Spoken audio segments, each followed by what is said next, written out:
Rut pasal 3. Rut dan Boas di tempat pengirikan. Lalu Naomi mertuanya itu berkata kepadanya, "Anakku, apakah tidak ada baiknya jika aku mencari tempat perlindungan bagimu, supaya engkau berbahagia? Maka sekarang, bukankah Boas, yang pengerja-pengerjanya perempuan telah kau temani itu, adalah sanak kita? Dia pada malam ini menambi jelai di tempat pengirikan. Maka mandilah dan beruraplah. Pakailah pakaian bagusmu, dan pergilah ke tempat pengirikan itu. Tetapi janganlah engkau ketahuan kepada orang itu sebelum ia selesai makan dan minum. Jika ia membaringkan diri tidur, haruslah engkau perhatikan baik-baik tempat ia berbaring. Kemudian datanglah dekat, singkapkanlah selimut dari kakinya, dan berbaringlah di sana. Maka ia akan memberitahukan kepadamu apa yang harus kau lakukan." Lalu kata Rut kepadanya, "Segala yang engkau katakan itu akan kulakukan." Sesudah itu pergilah ia ke tempat pengirikan, dan dilakukannya tepat seperti yang diperintahkan mertuanya kepadanya. Setelah Boas habis makan dan minum dan hatinya gembira, datanglah ia untuk membaringkan diri, tidur pada ujung timbunan jelai itu. Kemudian datanglah perempuan itu dekat dengan diam-diam. Disingkapkannyalah selimut dari kaki Boas, dan berbaringlah ia di situ. Pada waktu tengah malam, dengan terkejut terjagalah orang itu, lalu meraba-raba ke sekelilingnya, dan ternyata ada seorang perempuan berbaring di sebelah kakinya. Bertanyalah ia, "Siapakah engkau ini?" Jawabnya, "Aku Rut hambamu. Kembangkanlah kiranya sayapmu, melindungi hambamu ini, sebab engkaulah seorang kaum yang wajib menebus kami." Lalu katanya, "Diberkatilah kiranya engkau oleh Tuhan, ya anakku. Sekarang engkau menunjukkan kasihmu lebih nyata lagi daripada yang pertama kali itu. Karena engkau tidak mengejar-ngejar orang-orang muda, baik yang miskin maupun yang kaya. Oleh sebab itu anakku, janganlah takut. Segala yang kau katakan itu akan kulakukan kepadamu. Sebab setiap orang dalam kota kami tahu bahwa engkau seorang perempuan baik-baik. Maka sekarang memang aku seorang kaum yang wajib menebus. Tetapi walaupun demikian masih ada lagi seorang penebus yang lebih dekat daripadaku. Tinggallah di sini malam ini dan besok pagi. Jika ia mau menebus engkau, baik, biarlah ia menebus. Tetapi jika ia tidak suka menebus engkau, maka akulah yang akan menebus engkau. Demi Tuhan yang hidup. Berbaring sajalah tidur sampai pagi." Jadi berbaringlah ia tidur di sebelah kakinya sampai pagi.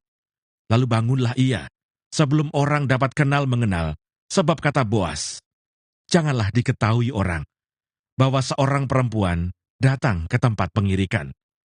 Lagi katanya, "Berikanlah selendang yang engkau pakai itu, dan tadahkanlah itu." Lalu ditadahkannya selendang itu. Kemudian ditakarnyalah 6 takar jelai ke dalam selendang itu. Sesudah itu pergilah Boas ke kota. Setelah perempuan itu sampai kepada mertuanya, berkatalah mertuanya itu, "Bagaimana anakku?" Lalu diceritakannya semua yang dilakukan orang itu kepadanya, serta berkata, "Yang 6 takar jelai ini diberikannya kepadaku, sebab katanya, engkau tidak boleh pulang kepada mertuamu dengan tangan hampa." Lalu kata mertuanya itu, "Duduk sajalah menanti anakku, sampai engkau mengetahui bagaimana kesudahan perkara itu. Sebab orang itu tidak akan berhenti sebelum diselesaikannya perkara itu pada hari ini juga." Rut pasal 4. Rut menjadi istri Boas. Boas telah pergi ke pintu gerbang dan duduk di sana. Kebetulan lewatlah penebus yang disebutkan Boas itu. Lalu berkatalah Boas, "Hai saudara, datanglah dahulu kemari, duduklah di sini." Maka datanglah ia, lalu duduk. Kemudian dipilihnyalah 10 orang dari para tua-tua kota itu, dan berkata, "Duduklah kamu di sini." Maka duduklah mereka. Lalu berkatalah ia kepada penebus itu, "Tanah milik kepunyaan saudara kita, Elimeleh, hendak dijual oleh Naomi, yang telah pulang dari daerah Moab. Jadi pikirku, baik juga hal itu kusampaikan kepadamu sebagai berikut. Belilah tanah itu di depan orang-orang yang duduk di sini, dan di depan para tua-tua bangsa kita. Jika engkau mau menebusnya, tebuslah. Tetapi jika engkau tidak mau menebusnya, beritahukanlah kepadaku, supaya aku tahu. Sebab tidak ada orang yang dapat menebusnya, kecuali engkau. Dan sesudah engkau, aku. Lalu berkatalah ia, aku akan menebusnya. Tetapi kata Boas, pada waktu engkau membeli tanah itu dari tangan Naomi, engkau memperoleh Rut juga, perempuan Moab, istri orang yang telah mati itu, untuk menegakkan nama orang itu di atas milik pusakanya. Lalu berkatalah penebus itu, jika demikian, aku ini tidak dapat menebusnya, sebab aku akan merusakkan milik pusakaku sendiri. Aku mengharap engkau menebus apa yang seharusnya aku tebus, sebab aku tidak dapat menebusnya. Beginilah kebiasaan dahulu di Israel dalam hal menebus dan menukar. Setiap kali orang hendak menguatkan sesuatu perkara, maka yang seseorang menanggalkan kasutnya sebelah dan memberikannya kepada yang lain. Demikianlah caranya orang mensahkan perkara di Israel. Lalu penebus itu berkata kepada Boas, engkau saja yang membelinya, dan ditanggalkannya lah kasutnya. Kemudian berkatalah Boas kepada para tua-tua dan kepada semua orang di situ, kamulah pada hari ini menjadi saksi bahwa segala milik Elimelech dan segala milik Kilion dan Mahlon aku beli dari tangan Naomi.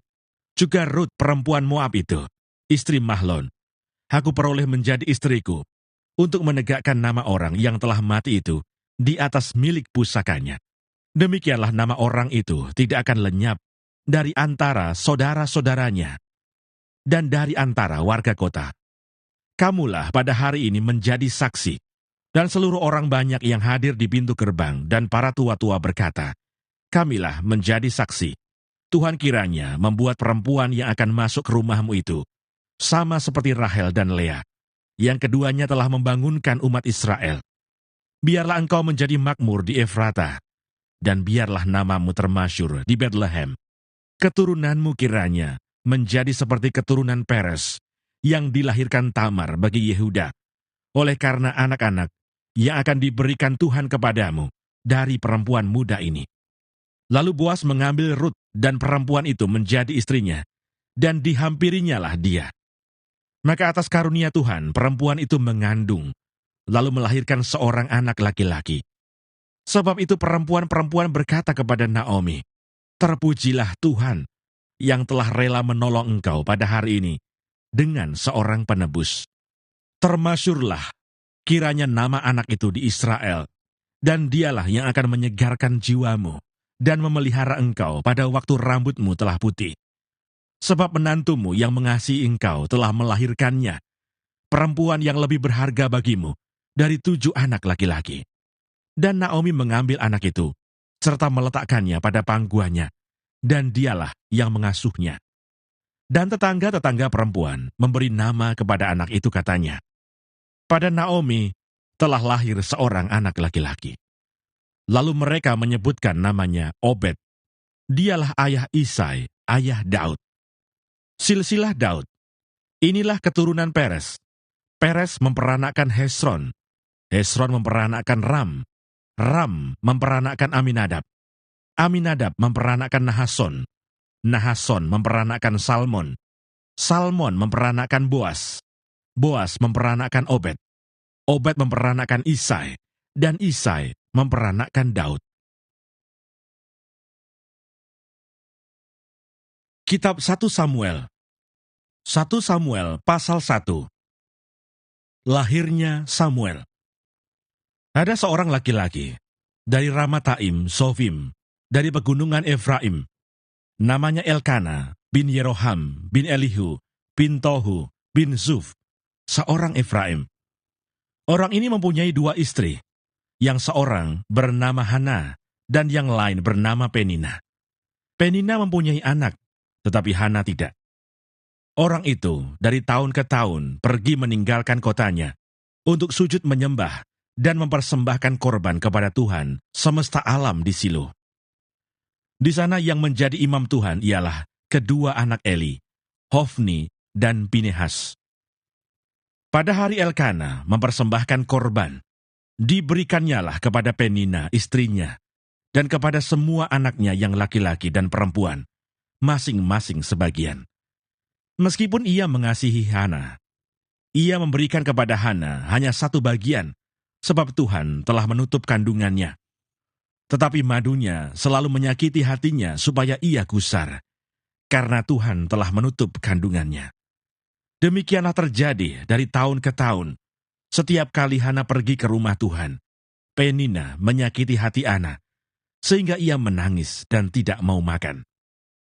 Lalu Elkana suaminya berkata kepadanya, "Hana, mengapa engkau menangis, dan mengapa engkau tidak mau makan? Mengapa hatimu sedih? Bukankah aku lebih berharga bagimu daripada 10 anak laki-laki?"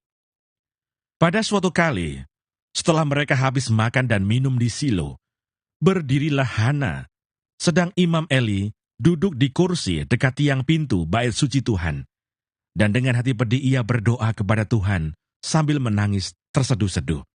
Kemudian bernasarlah ia, katanya, "Tuhan semesta alam, jika sungguh-sungguh engkau memperhatikan sengsara hambamu ini, dan mengingat kepadaku, dan tidak melupakan hambamu ini, tetapi memberikan kepada hambamu ini seorang anak laki-laki, maka aku akan memberikan dia kepada Tuhan untuk seumur hidupnya, dan pisau cukur tidak akan menyentuh kepalanya." Ketika perempuan itu terus-menerus berdoa di hadapan Tuhan, maka Eli mengamat-ngamati mulut perempuan itu. Dan karena Hana berkata-kata dalam hatinya, dan hanya bibirnya saja bergerak-gerak, tetapi suaranya tidak kedengaran, maka Eli menyangka perempuan itu mabuk. Lalu kata Eli kepadanya, "Berapa lama lagi engkau berlaku sebagai orang mabuk? Lepaskanlah dirimu daripada mabukmu." Tetapi Hana menjawab, "Bukan, tuanku. Aku seorang perempuan yang sangat bersusah hati. Anggur ataupun minuman yang memabukkan tidak kuminum, melainkan aku mencurahkan isi hatiku di hadapan Tuhan. Janganlah anggap hambamu ini seorang perempuan dursila, sebab karena besarnya cemas dan sakit hati, aku berbicara demikian lama." Jawab Eli, "Pergilah dengan selamat, dan Allah Israel akan memberikan kepadamu apa yang engkau minta daripadanya." Sesudah itu berkatalah perempuan itu, "Biarlah hambamu ini mendapat belas kasihan daripadamu." Lalu keluarlah perempuan itu. Ia mau makan, dan mukanya tidak muram lagi. Keesokan harinya bangunlah mereka itu pagi-pagi, lalu sujud menyembah di hadapan Tuhan. Kemudian pulanglah mereka ke rumahnya di Rama. Ketika Elkana bersetubuh dengan Hana istrinya, Tuhan ingat kepadanya. Maka setahun kemudian, mengandunglah Hana, dan melahirkan seorang anak laki-laki. Ia menamai anak itu Samuel, sebab katanya, "Aku telah memintanya daripada Tuhan." Elkana laki-laki itu pergi dengan seisi rumahnya, mempersembahkan korban sembelihan tahunan dan korban nasarnya kepada Tuhan. Tetapi Hana tidak ikut pergi, sebab katanya kepada suaminya, "Nanti apabila anak itu cerai susu, aku akan mengantarkan dia, maka ia akan menghadap ke hadirat Tuhan dan tinggal di sana seumur hidupnya." Kemudian Elkana suaminya itu berkata kepadanya, "Perbuatlah apa yang kau pandang baik, tinggallah sampai engkau menyapih dia. Hanya Tuhan kiranya menepati janjinya." Jadi tinggallah perempuan itu dan menyusui anaknya sampai disapihnya. Setelah perempuan itu menyapih anaknya, dibawanyalah dia dengan seekor lembu jantan yang berumur 3 tahun, 1 eva tepung dan sebuyung anggur. Lalu diantarkannya ke dalam rumah Tuhan di Silo. Waktu itu masih kecil betul kanak-kanak itu.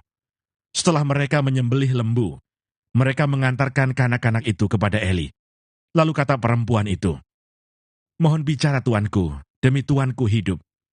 Akulah perempuan yang dahulu berdiri di sini dekat tuanku untuk berdoa kepada Tuhan. Untuk mendapat anak inilah aku berdoa, dan Tuhan telah memberikan kepadaku apa yang kuminta daripadanya. Maka aku pun menyerahkannya kepada Tuhan. Seumur hidup terserahlah ia kiranya kepada Tuhan." Lalu sujudlah mereka di sana, menyembah kepada Tuhan.